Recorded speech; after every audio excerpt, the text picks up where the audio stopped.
Hey guys, and welcome to Jay's Nest. Today, we're going to talk about sharing your cloth diapers. That's right, we're going to talk about sharing your cloth diapers and why it's important. Why is it important? I don't want to share my diapers, it's my diapers. I want to tell you it's not that kind of sharing. We're going to talk about sharing your cloth diapers on social media. We're going to talk about the importance of sharing your cloth diapers on social media. We're going to talk about a little bit of my story and how I got started with cloth diapering because it directly relates. And then we're going to talk about safety and sharing on social media because I also think that's really important, especially here in the cloth diapering community, and it needs to be talked about. So don't forget to check the description box down below where I break everything down for you guys. So let's get to it. Why is it important to share? Why is it important to share your cloth diapering journey? That's a good question. And I think the answer is very simple. But you know me, I like to deep dive and complicate things. So that's what I'm gonna do. Think about it like this. We live in a society that is fast, fast, fast. Here, here, here. Buy, buy, buy. Go, go, go. All over the place, all over the time. All over the time. That doesn't make sense. We are constantly bombarded with ads, newspaper ads, magazine ads, Facebook ads, YouTube ads, and YouTube is about to change their ad policy. Oh my gosh.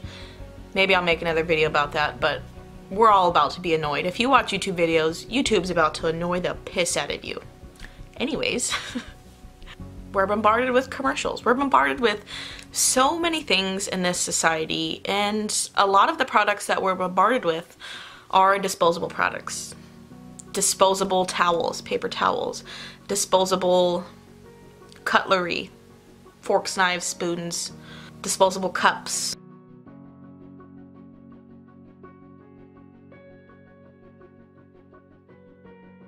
Disposable plates.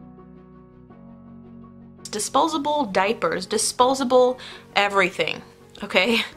At least that's what it feels like sometimes. We're just in a disposable society. And it can be a little appealing sometimes. Let's take a look at some of the old disposable diaper ads. Wet cloth diapers, that's what did it. Kept your bottom wet, kept you moving around. Ah, yes, I remember it well. And then, the end of an era. The day they invented Pampers and started making wet bottoms drier. Pampers, put in a special stay-dry lining, moisture goes through it, and it is trapped down below. So next to a baby's bottom, the lining stays drier, baby stays dry. Outside it's waterproof, no plastic pants. Progress, my little chickadees, progress. A new era is upon us, my friend. I give you Pampers. My mommy loves me. She cuddles me. And boy, am I lucky she never makes me wear diapers. I wear Pampers instead. Pampers. Procter & Gamble's discovery that makes diapers old-fashioned. Because Pampers are made with 7 layers of softness to bring your baby heavenly comfort, as no diaper can. And look, these 7 layers make Pampers so absorbent. Watch the water go right through diapers, even cloth diapers, not through Pampers. So you see, Pampers are more absorbent. Result, your baby stays comfortably dry. And Pampers' waterproof backsheet means no binding, chafing plastic pants. Wonderful for baby and you. They're flushable. Just follow the directions to dip, dunk, and flush away. Get Pampers with 7 layers of softness. Pampers, the discovery that makes diapers old-fashioned. And that is where the shift of cloth diapering to disposable diapering has made its change. And it's funny to look at disposable diaper ads from back in the day as convenience and easy and how it was marketed back then to how it's marketed now, because I think it's less than, I don't even know. I'll put the stats up on the screen of the amount of American moms who actually use cloth diapers. It's very low, which I'm not really surprised. But if you look at disposable diaper ads nowadays, you will see just how they market it. Okay, and they're very smart. they have these heartfelt ads of your baby in different stages of their life and how these diapers are soft and comfortable and they keep your baby dry, and it's just kind of the norm. That's just kind of what people use because that's kind of what's in the store and available. As the #1 choice of hospitals, Pampers Swaddlers is trusted to surround your baby in comfort and protection. And when they're wrapped in its blanket-like softness and premium protection, all they feel is love. From the very first touch. Wishing you love, sleep, and play, Pampers. That's what we see. That's what most people see on a daily basis when they're watching commercials. And I think I've said this in another video and I'm going to say it again. But you know, they're really marketing to our subconscious brain. And your subconscious brain is super freaking powerful. And we don't give our subconscious brain enough credit. And if you don't believe in subconscious marketing, go do some research yourself. It's kind of scary. And it's kind of amazing. And it's kind of smart, but it's kind of fucked up too. So my cloth diapering journey started in 2014. That's when I started to do research about cloth diapers. I was scrolling through Instagram one day and this mom posted a picture of her cloth diapers hanging on a bathroom rod. She was hang drying her diapers. And they were so freaking cute. They were so cute. And I was mind blown when I read the caption that they were cloth diapers. I stared at the photo for a while, trying to figure out how the hell does that work? What do you do with the poop? Is your washer covered in poop? How do you use this? Is it absorbent? Well, what are cloth diapers? Because when I first saw it, I thought maybe they're just like fancy covers that go over the disposable diaper that you wear with dresses. But her baby was a boy, so that really wouldn't make sense, really. And they were really cute, so I had to ask her, how do you use these? Where do you buy them? And she told me, go look on YouTube. So I said, okay, I'll go look on YouTube. And I'm more of a visual person anyways. So from there, it really sparked my interest and I started to do research on cloth diapers. I feel like back then there wasn't that much information compared to now. There's so much information. So many people have shared their cloth diapering journeys and their opinions, and there are so many cloth diapering videos here on YouTube, which makes me super happy. I love watching this cloth diapering community grow. Back then, Obs and Lala was like the holy grail of cloth diapering information. She's actually made most of her videos unlisted, which is really sad because she has great videos, but I know she is struggling with TTCing for many, many years, so I think that might be why she has taken down or unlisted, which means the videos are still there, but you have to have the link to actually see it. Or she's privated some of them. She did have a playlist of them, but anyways, I went to her channel and she had like the holy grail of all the cloth diapering information you could have ever wanted to know about cloth diapering, and I fell in love. I fell in love with the idea of modern cloth diapers. I was super surprised at how cute they were, how easy it was to cloth diaper, how affordable it was, like, mind blown.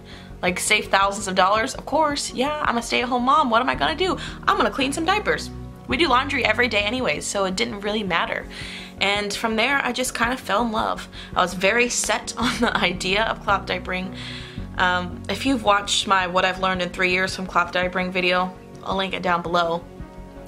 I do share a lot about my cloth diapering journey there. That video really shares what has happened through my cloth diapering journey, how it's changed me, how I've changed as a person. But I feel like just because she decided to share that photo of her diapers, it sparked an interest in my mind. And bam, I did my own research and now I'm in love with cloth diapering. If it wasn't for her, I would almost say that I wouldn't be here on YouTube talking about cloth diapers. Wouldn't be passionate about cloth diapers because I wouldn't have known about cloth diapers. I literally thought cloth diapers were the gauze or terry cloth pins and plastic pants. I I didn't know it still existed here in the United States. I didn't know it existed anywhere around the world. I thought maybe in third world countries they use some type of fabric to tie around their children, but that's it. Which is obviously very ignorant for me to think, but if you're living and if you're really plugged into our society, how would you know any different? If you're constantly consuming all of this information about the modern world, how would you know that something not so modern has been turned into something modern if we don't see commercials or information about it in our societal media? And that's where social media steps in. That's why I find social media to be so important about spreading the cloth diaper love. And if you're into cloth diapering, chances are you already do this. There's a very good chance that you already do this, because a lot of moms get into cloth diapering and they love it, and they realize how much money you're saving, how easy it is to do, how cute it is. Oh my gosh. Don't even get me started on the freaking rabbit hole of cloth diapering. Again, I talked about the rabbit hole of cloth diapering in my what I've learned in 3 years from cloth diapering video. The rabbit hole is very serious. It'll suck you in. It's like a weird spell. I don't know how to explain it, but be careful. Be careful with your cloth diapers, because you will get sucked in. If you go in too deep, you can fall in the rabbit hole, but just not too deep. Just like stick your foot in.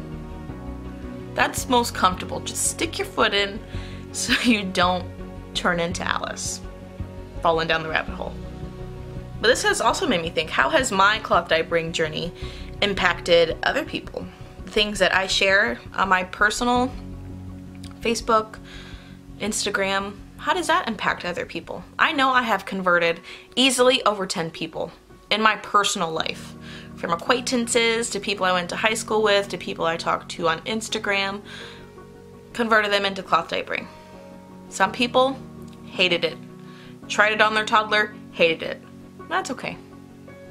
Some people love it, and some people share it with other people and get other people into cloth diapering. It's like this domino effect. While not a lot of people do cloth diaper, it is something that is gaining momentum. It's gaining popularity. And of course, why wouldn't it? They're easy to use, they're super cute, it's great for the environment, it's less chemicals on your baby.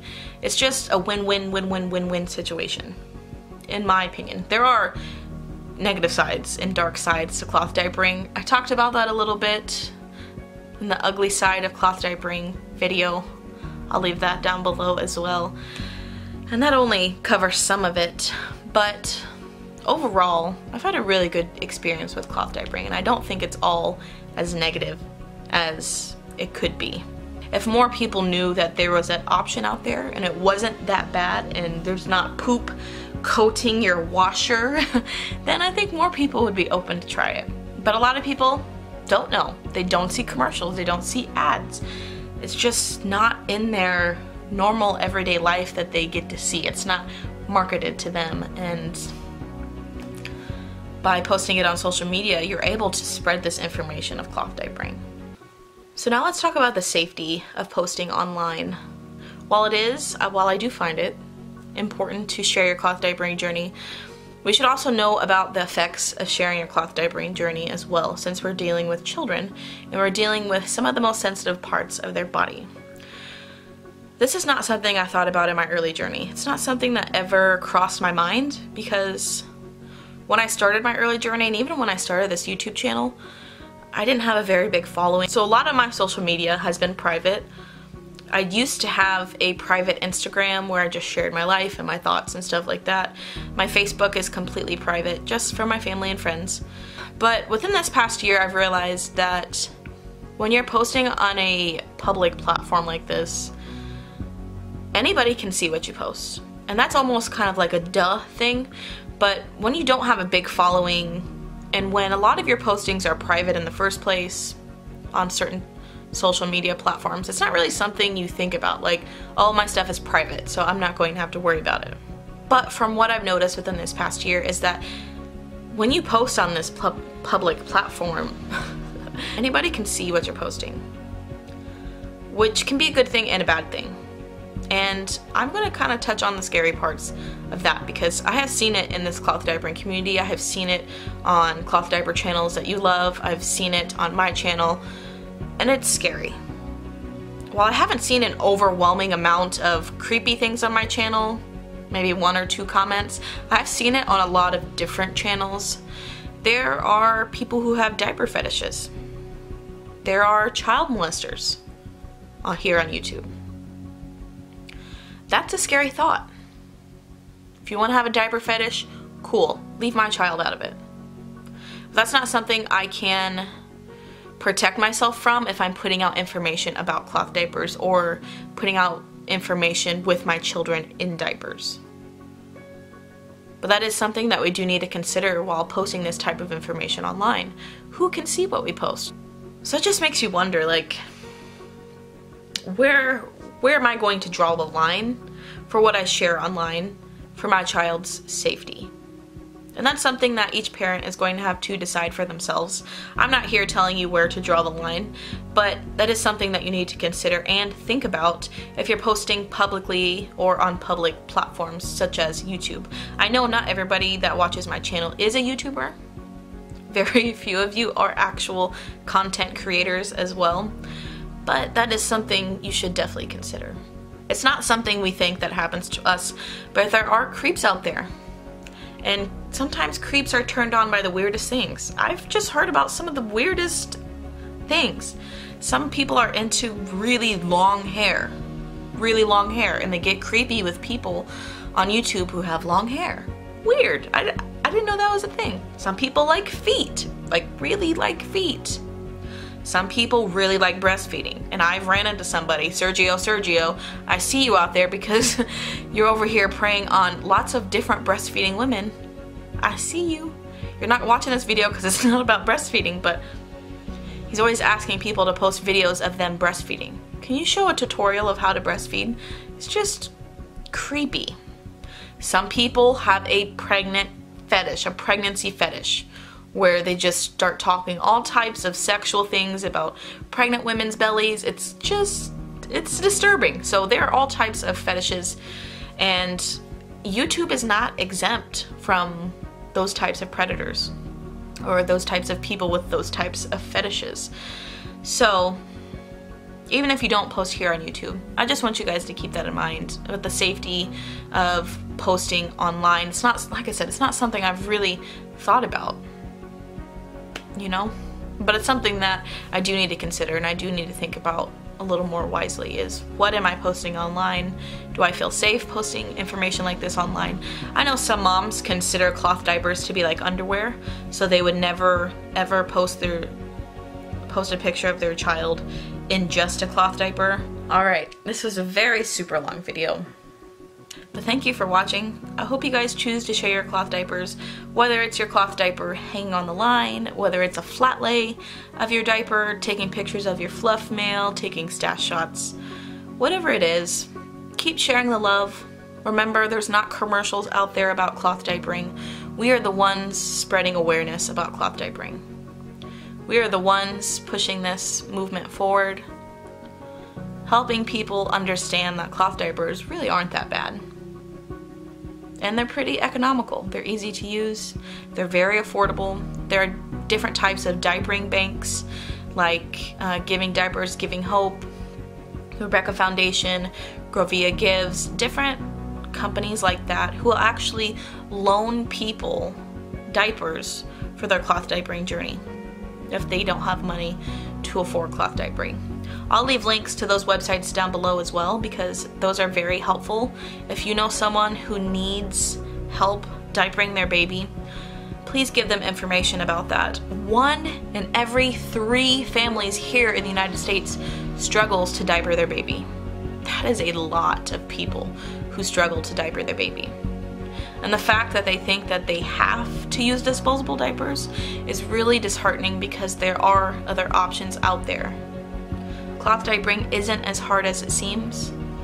I know not everybody has access to a washer and dryer, but for those families who do, or could possibly even hand wash, those links might be helpful for them. So keep sharing the cloth diapering love, keep sharing your cloth diapers, and I'll see you next time.